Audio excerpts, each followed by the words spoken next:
বন্ধুরা, আজকে আমরা চলে এসেছি WBPRB বোর্ডের অফিসিয়াল ওয়েবসাইটে। তো আজকের যেটা আপডেট রয়েছে সেটা বলি। মাননীয় অমৃতা সেনার বেঞ্চে আগামী 11ই সেপ্টেম্বর এবং 30শে সেপ্টেম্বর কিন্তু নেক্সট হিয়ারিং ডেট আছে কেসের। তো এই কেসগুলো নিয়ে একটু আলোচনা করব, আর বাকি রিক্রুটমেন্টে কী করলে কি সুবিধা হয় না হয় সমস্ত বিষয়গুলোই আজকে আলোচনা করা হবে। তো যারা চ্যানেলে নতুন তাদের অবশ্যই বলবো চ্যানেলটিকে সাবস্ক্রাইব করে রাখতে এবং পাশে থাকা বেল আইকনটি প্রেস করে রাখতে এবং লাইক কমেন্ট শেয়ার করে রাখতে। তো ফিল ফ্রম আপ চ্যানেলে আজকের ভিডিওটি কিন্তু যথেষ্ট গুরুত্বপূর্ণ হতে চলেছে। তাহলে শুরু করা যাক। তো WBT রিক্রুটমেন্টটা কিন্তু প্রায় 3 বছর স্টুডেন্টদের নষ্ট হয়ে গেছে, কারণ 2024-এ ফর্ম ফিল আপ, 2024, 25, 26 প্রায় 3 বছর হতে চলছে। এখন কোনো রিক্রুটমেন্ট প্রসেসে কোনো সমস্ত কিছু কমপ্লিট হয়ে গেছে, জাস্ট ফাইনাল প্যানেল আর ভেরিফিকেশান করলে বাকি ব্যাপারটা কমপ্লিট হয়ে যাবে। কিন্তু সেই বিষয়টা এখনও পর্যন্ত সরকারের দিক থেকে, বিচার ব্যবস্থার দিক থেকে, WBPRB বোর্ডের দিক থেকে একরকম স্থগিতাদেশ দিয়ে রেখেছে, যার কারণে সমস্ত রিক্রুটমেন্ট যা কিছু আছে সমস্ত কিছু এই মুহূর্তে বন্ধ। তো এই মুহূর্তে গুরুত্বপূর্ণ দুটো কেস কলকাতা হাইকোর্টে মাননীয় অমৃতা সিনহার বেঞ্চে ঝুলছে। সেটা হচ্ছে EWS কেস, আর একটা হচ্ছে হরাইজেন্টাল কেস। তো EWS যে কেস, সেই কেসটা একটু বুঝিয়ে দিই। EWS কেসটা হয়েছে এরকম যে দু রকমের কেস আছে EWSটার মধ্যে। এই যে আমাদের রিক্রুটমেন্টটা 2024-এর মার্চে হয়েছিল, আর পরীক্ষা হয়েছে 2025-এর নভেম্বরের 10 তারিখে। তো সরকার 2025 সালে পরীক্ষার কিছুদিন আগে একটা এডিটোরিয়াল দিয়েছিল, যারা যারা EWS ক্যান্ডিডেট রয়েছে বা OBCও রয়েছে, সকলে তাদের ক্যাটাগরিটাকে সেখানে সিলেক্ট করে রাখতে। তো অনেক স্টুডেন্ট ছিল, ক্যান্ডিডেট এমন আছে যারা 2024 থেকে 25-এর মধ্যে EWS সার্টিফিকেট বার করেছে এবং তারা সেই সময় সেই সুযোগটা নিয়ে EWS ক্যান্ডিডেটের মধ্যে তারা পড়ে গেছে। এবার যারা 2024 সালে আগে ফর্ম ফিল আপ করেছিল, অরিজিনাল EWS ক্যাটাগরিতে যারা বিলং করতো, তারা যেটা করেছে, তাদের দাবি হচ্ছে যে ফর্ম ফিল আপ যেহেতু 2024-এ হয়েছে, তার জন্য 2024-এর আগে যারা EWS প্রার্থী তাদেরকে এই সুযোগ দেওয়া উচিত।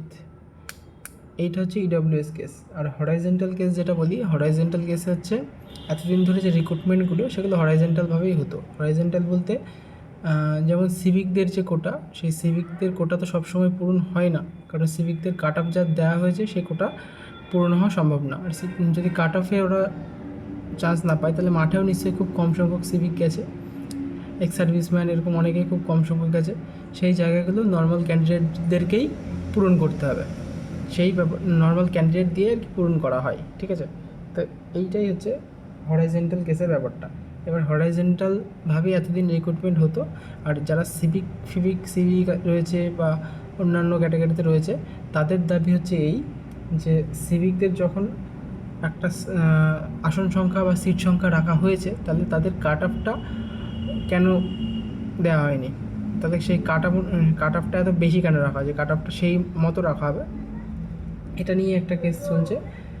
তো এই দুটো কেস ছিল একটা গুরুত্বপূর্ণ, ঠিক আছে?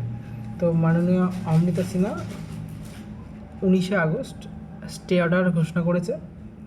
অর্থাৎ স্টে অর্ডার বলতে রিক্রুটমেন্ট ক্যান্সেল না বা প্যানেল বাদ হয়ে যায়নি, তবে এই যে রিক্রুটমেন্টের ওপর একটা স্থগিতাদেশ, সরকার এই মুহূর্তে চাইলেও কোনো রিক্রুটমেন্ট করতে পারবে না যতদিন না কেসের ফাইনাল শুনানি হচ্ছে। তো এর আগেও কিন্তু ফেব্রুয়ারি মাসের ওই 15 থেকে 17 তারিখের মধ্যে মাননীয় অমৃতা সিনহা একটা স্টে অর্ডার দিয়ে রেখেছিল, যার কারণে কেস প্রায় 6 মাস অতিক্রম হতে চললো, যার কারণে কিন্তু এখনও পর্যন্ত সেই রিক্রুটমেন্টটার কোনো হয়নি। কেসের পর কেস দিনের পর দিন ঝুলছে।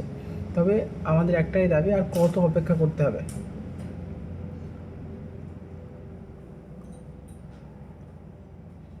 এরপরের যে নেক্সট ডেট সেটা দেওয়া আছে 11ই সেপ্টেম্বর এবং 30শে সেপ্টেম্বর। তো নেক্সট যে ডেট সেটা কিন্তু 11ই সেপ্টেম্বর, 30শে সেপ্টেম্বর। মানে নেক্সট হিয়ারিং ডেট। তো এইভাবে যদি চলতে থাকে তাহলে পুজোর আগে রিক্রুটমেন্ট প্রসেস কমপ্লিট করা কোনোভাবেই সম্ভব না। ধরছি 11ই সেপ্টেম্বর 30 সেপ্টেম্বর যে কেসগুলো আছে সেগুলো মিটে গেল, আর তাহলে পুজো কবে? পুজো হচ্ছে 21শে অক্টোবর। আমাদের হাতে সময় তাহলে যদি 30 সেপ্টেম্বর মেটে তাহলে হাতে সময় গুনে 21 দিন। 21 দিনের মধ্যে রেজাল্ট দিয়ে পুলিশ ভেরিফিকেশন করে জয়েন করিয়ে করানো সত্যি একটু অসম্ভব ব্যাপার হয়ে দাঁড়াচ্ছে। আর ঠিক আর অন্তত 1 মাস ট্রেনিং না করিয়ে তো কাউকে ডিউটিতে পাঠানো যায় না। এর আগের বার যে 2020 যে রিক্রুটমেন্টটা কনস্টেবল, সেই রিক্রুটমেন্টের ক্ষেত্রে আমরা দেখেছি যে মমতা সরকার ওই রিক্রুটমেন্ট প্রসেস কমপ্লিট করিয়ে দিয়ে 1 মাস ট্রেনিং করিয়ে তারপরে কিন্তু ভোটের ডিউটিতে পাঠিয়েছিল। সেক্ষেত্রে ধরছি 21 দিন, যে 21 দিনের মধ্যে রেজাল্ট দেওয়া কমপ্লিট হতে পারে, পুলিশ ভেরিফিকেশন কমপ্লিট, জয়েনিং করানো হয়ে গেল, কিন্তু তাহলে 1 সপ্তাহ তো ট্রেনিং হবে না, না? সেটা কী করে সম্ভব? এবার যদি সরকারকে পুজোর আগে রিক্রুটমেন্ট করাতে হয় তাহলে সরকার এখন একটা কাজ করতে পারে, আর্জেন্ট মোশনকে কাজে লাগিয়ে কেসের যে ডেট সেই ডেটকে এগানো সম্ভব, আগিয়ে আনা সম্ভব, ঠিক আছে? আর যদি তা না হয়, এই আর্জেন্ট মোশনকে কাজে লাগিয়ে যদি ডেটকে না আগায় তাহলে ওই আমি বললাম তো 11ই সেপ্টেম্বর আর 30শে সেপ্টেম্বর যদি কেস মিটেও যায় তা সত্ত্বেও পুজোর আগে রিক্রুটমেন্ট করানো সম্ভব না। আর পুজোর আগে যদি রিক্রুটমেন্ট না হয় তাহলে এই অক্টোবর নভেম্বর মোটামুটি পুজোর ছুটিতেই কেটে যাবে, ঠিক আছে? সরকারের যে WBPRB বোর্ড বলো, তারপরে আমাদের কলকাতা হাইকোর্ট, সমস্ত হাইকোর্টই তোমার বন্ধ থাকে, তাহলে রিক্রুটমেন্টটা এবার হবে কি করে, ঠিক আছে? এটাই দাবি সরকারের কাছে এই মুহূর্তে। আপনারা একটা কাজই করতে পারেন, আর্জেন্ট মোশনকে কাজে লাগিয়ে কেসের ডেটটাকে আগিয়ে আনুন, এটাই আমাদের বিনীত নিবেদন। এতগুলো 21,000 চাকরি প্রার্থী, 21,000 চাকরি প্রার্থীর মধ্যে সকলে চাকরি পাবেও না, তা সত্ত্বেও তারা আশা করে আছে যে নতুন যদি রিক্রুটমেন্ট আসে, কেউ এই রিক্রুটমেন্টে এইটাই 12,000 তো চাকরি পেলই, আর যাদের হবে না তারা নতুন রিক্রুটমেন্টের জন্য আশা করে থাকে। তো সেই রিক্রুটমেন্টটা তাড়াতাড়ি আনুন, অন্তত নতুন রিক্রুটমেন্টটা এনে দিন। তাহলে যদি এই ইয়েটা না করতে পারেন তাহলে অন্তত ছেলেমেয়েরা প্রিপারেশনটা নিতে পারে ঠিকঠাকভাবে। তো এই মুহূর্তে সবচেয়ে জোরালো যে কেস সেটা হচ্ছে EWS কেস। মাননীয় অমৃতা সিনহার কাছে করজোড়া আবেদন, EWS কেস আর হরাইজেন্টাল যে কেস, দুটো কেসটাকে খুব শীঘ্রই যেন ডিসপোজ করা হয়, অন্তত এরপর যেন আর কোনো ডেট যেন না দেওয়া হয়, ঠিক আছে? যদি এরপরেও ডেট দেওয়া হয় তাহলে আর কি, মানে স্টুডেন্টদের আশা আকাঙ্ক্ষায় সব জল ঢেলে দেওয়া হবে। PRB বোর্ডের কাছেও একটা আবেদন যে সরকার পক্ষের যিনি উকিল যাবেন তিনি যেন কেসটা স্টাডি করে যথেষ্ট গুরুত্ব সহকারে কেসটার উপর গুরুত্ব দেয় আর কি। না হলে এতগুলো WP ক্যান্ডিডেট, তাদের 21,000 চাকরি প্রার্থী রয়েছে, তাদের ভবিষ্যৎ একেবারেই তাদের মুখগুলো দেখার মতো থাকে না এই মতো পরিস্থিতিতে, যেখানে ফেব্রুয়ারি মাসের 20 তারিখে ফেব্রুয়ারি মাসে যদি জয়েন হতো সেক্ষেত্রেও তাদের কিন্তু 2 বছর অপেক্ষা করতে হয়েছে, দুটো বছর অলরেডি পার হয়ে গেছে। সেখানে 2026টাও যদি পুরোপুরি পার হয়ে যায় তাহলে আর কিছু বলার নেই। এবার আর্জেন্ট মোশনকে কাজে লাগিয়েই কিন্তু কেসের ডেটটাকে একটু এগিয়ে আনা সম্ভব। তাছাড়া যা দেখতে পাচ্ছি এই মুহূর্তে যদি তা না হয় তাহলে রিক্রুটমেন্ট কমপ্লিট হতে 2027। এবার 2027 যেটা জানুয়ারি ফেব্রুয়ারি হতে পারে, আবার 2028এও হতে পারে, সরকারের কোনো ঠিক নেই। কারণ মেবি 2028-এর আগে সম্ভবত 27-এর শেষের দিকে হতে পারে, পঞ্চায়েত ভোট আছে।